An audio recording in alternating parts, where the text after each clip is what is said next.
Now we move on to another 90s film, 1994. We're continuing the Nightmare on Elm Street franchise, but it's Wes Craven's New Nightmare. That's what it's called. That's always going to be what it's fucking called. But I like how they did this film. It's because Wes Craven stars in his own fucking film, which is pretty cool. And Robert Englund stars in his own fucking film 2 times because he's Freddy Krueger and literally himself. And like he's literally painting this sculpture of Freddy, and it's like he's more evil, more evil looking and shit. I like how they did Freddy in this film too. I have a lot of respect for this movie because I think it's one of the first films I ever I seen. First Nightmare on Elm Street films, or just Wes Craven's New Nightmare in general. I like the whole part where it's like dream sequence. I like the whole part where Dylan and shit. I like the whole part of whatever you call it, but the scenes are good in this fucking film. The reason why it is because I like the whole part where if you take multiple pills, like where Nancy takes multiple pills, and like there's this place that Freddy has, it's like hell but different, and and she like slides down to go save her son. I like how they did that, and fuck, what's his name? That reprises as her, that he comes back as her father. I forget, but yeah, I think John. Is that what his name is? I forget. But and her husband dies by the Freddy Claw. He like falls asleep during the fucking driving, and which you should never do. And the Freddy Claw like cuts him open and shit. And that's how the movie starts off. It starts off like the first one where they're developing a new glove, but it's different. And the whole part where Nancy Thompson is imagining like where they put a needle in him, like cut this evil out of him, and she literally has the claws and like.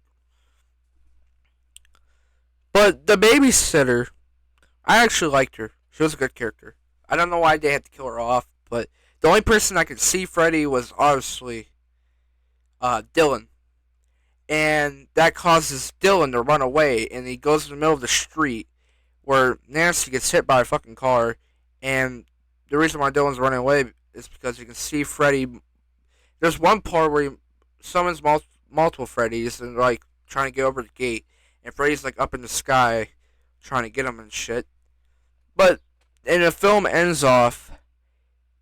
It's like between reality and real life. Like it takes place between a movie and real life, and Wes Craven puts a script and she opens it up and he's like, "Thank you for playing Nancy for one last time." And that's kind of crazy how it was like a whole. And Freddy is put back in his place, wherever he fucking says. It's kind of cool to. It was like all part of a movie that they were doing. Or was it real life? And it's probably the funniest part in this fucking movie where Freddy tries to fit Dylan's head into his fucking mouth, and like his tongue like goes back and forth, like whatever the fuck that noise is. But this film is great too. It's just stupid, and it's just good at the same time. It's a great time to watch. It's a good time to watch this shit. And I would not skip over this in the Nightmare on Elm Street franchise when you're watching it. But this was a look back on a Nightmare. I mean, not a Nightmare on Elm Street. This was a look back on Wes Craven's New Nightmare. Great fucking movie. Great. I love it. Now, probably one of the highest movies I ever ranked. I forget the fucking ranking, but you'll have to go watch my video on what I ranked this fucking movie because I don't fucking remember.